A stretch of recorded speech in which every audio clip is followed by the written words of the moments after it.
Hello বন্ধুরা, আজ আমি বানাবো কচুর শাক। এভাবে কেটে নিয়েছি। এখানে নিয়েছি ছোলা, এখানে নিয়েছি নারিকেল।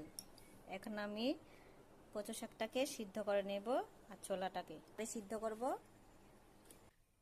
পরিমাণ মতো তেল দিয়ে দিলাম, দিয়ে দেবো শুকনো লঙ্কা, দিয়ে দেবো পাঁচফোড়ন, দিয়ে দিব গুঁড়ো জিরে, হলুদ গুঁড়ো, কাঁচা লঙ্কা দিয়ে দেবো, দিয়ে দেবো জল,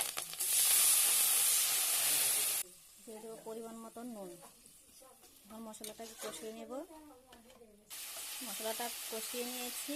এখন এতে দিয়ে দিব নারিকেল, এটা দিয়ে অল্প নাড়াচাড়া করে দেব। এখন এতে দিয়ে দেব সিদ্ধ করা কচু, নাড়াচাড়া করে দিলাম। এখন এটা জলটা শুকিয়ে নেব। কচু শাকটা টানিয়ে নিয়েছি,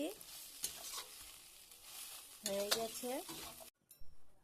দেখো বন্ধুরা, কচু শাক নামিয়ে নিয়েছি। কেমন হয়েছে বলবে, লাইক করবে, শেয়ার করবে, কমেন্ট করবে, সাবস্ক্রাইব করবে।